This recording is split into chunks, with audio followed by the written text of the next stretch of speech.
the court to that level should never be available.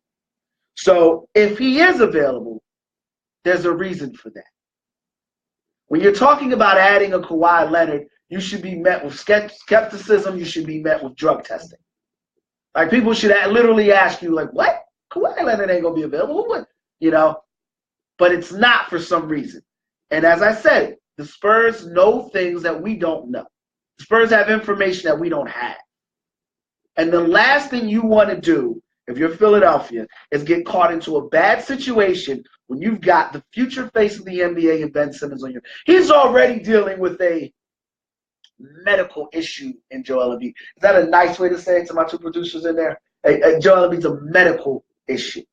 I don't think it's worth it. I think there's too many young players who haven't peaked yet that you add on. But hell, what do I know?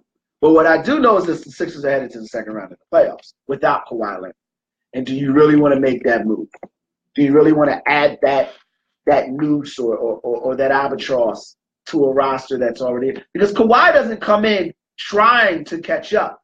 He's going to tell everybody to catch up to him. The thing is, he's not going to say it. So you don't know. Like, he's not going to say catch up. He's just going to be quiet and keep walking forward. It's like everybody standing at the foul line. Kawhi's going to be at the three-point line. Why are you at the three-point line, Kawhi?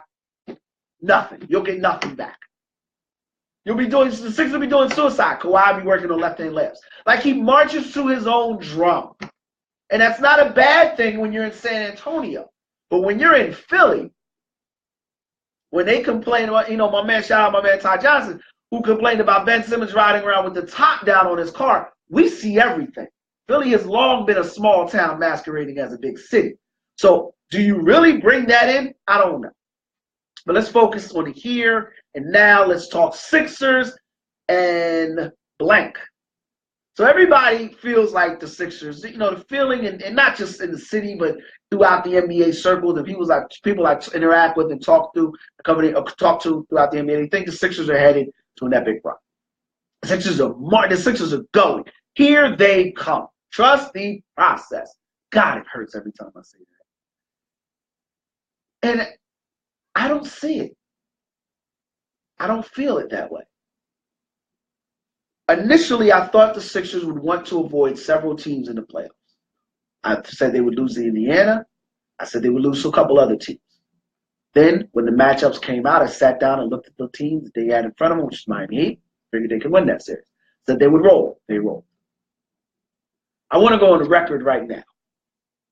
Every Philadelphia fan should be praying to be playing the Milwaukee Bucks. You do not want to see this Boston Celtics team in the second round because you will lose. Because we will lose. Because the Sixers will lose. I'm going on record now. I'm putting it out there for everyone to hear it. There's no backsies. There's no retreat, no receipt, no returns. They will lose to the Boston Celtics in the second round. Boston has played Philly tough all year. I don't want to hear about Kawhi being gone because Boston has managed to not only keep afloat without without Kyrie Irving, they've managed to play well without Kyrie Irving in spots. And they just got the heart and soul to their team back in Marcus Smart, who is probably one of the most physical players, not guards, not wing players in the NBA. And he remembers the changes that were going to be made. He remembers the Sixers bringing him in for a workout and then deciding not to draft him. Bringing him in for a workout and Dante Exum watching him work out and say, nah, I'm good. I don't want to play him one-on-one for that draft pick. They wound up getting Joel Embiid. Well, Marcus Smart remembers that. And ain't nobody saying you should be scared of Marcus Smart, but let me be honest with you. Let me be clear. Let me be absolutely clear for you. You don't want to see that dude. You don't want to see that dude 7 times in 14 days. It matters to him. There ain't no tweeting and Instagramming with that dude. He ain't hanging out with pop stars and Polaroid models. Basketball for that cat. And all I'm going to say is this. Well, actually, I'm going to say more. I don't see – the Sixers can play – the Sixers like to get out and run. Boston can play transition basketball. They can play half-court basketball. Al Horford has played well against Philly. Now, Al Horford, he's not this, he's not that. Al Horford is a perennial all-star who's been through the playoff wars who you're not going to fool. That old sweeping shot that Joel Embiid's that he used and beat Hassan Whiteside to death with, Al Horford ain't going to fall for that. Robert Covington isn't going to beat Jaylen Brown or Jason Tatum off the dribble.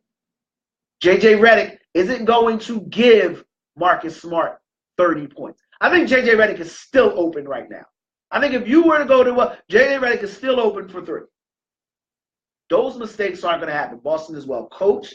They take advantage of mismatches. I know a lot of people say they run a lot of isolation ball, which brings me to my next point. They have a closer in Terry Rozier. They have a closer in Jaylen Brown. Sixers do not.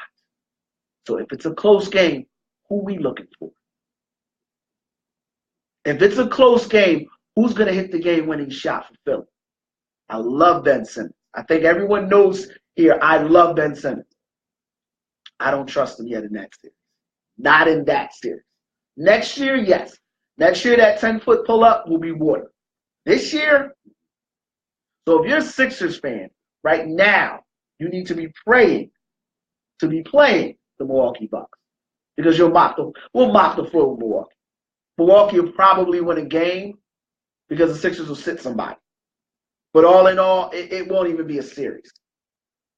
But when it comes down to them boys from the Celtics, they play for keeps. And think about this. They played all season without one of their better players in Gordon Hayward, who I've been a big fan of, but I knew he would have problems. I didn't just think he would get injured, but I thought the drafting of Jason Tatum and the arrival of Jaylen Brown, the player that I saw in Summer League, it was going to create some matchup nightmares for teams. Now you're coming in. The Sixers have had problems all year with wing players. Guys that can shoot and put the ball on the floor have given Rocco his lunch all season. Now you're going to come with 2 of the best and one of the best young coaches in the game? Is this Philly's first trip to the dance? Boston lives at the dance. And here's another little side note that no one has been thinking about. Both of these teams started their rebuild at the same time.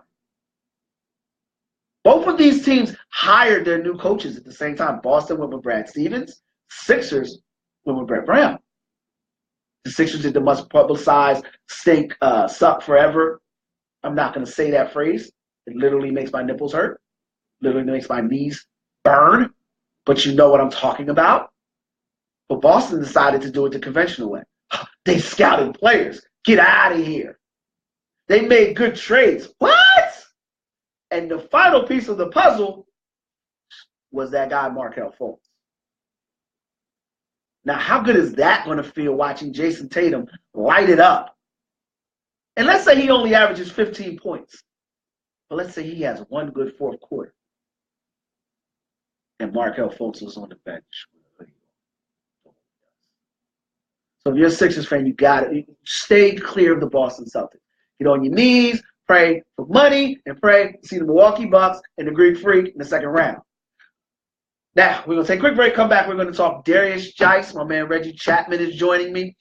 We're going to call in reporter and anchor for LSU TV. He's going to tell us a little bit about Reggie Jice. We're going to talk about the NFL draft. But I want to talk about this young man because he has been getting killed. And I don't really – we talk about him getting into a fight with the Eagles organization and the questions he was asked. So it's a mess. So I want to get somebody close, covers, knows the news. We'll be back with Reggie Chapman on the Kwame Fisher Jones Show, brought to you by WWDB.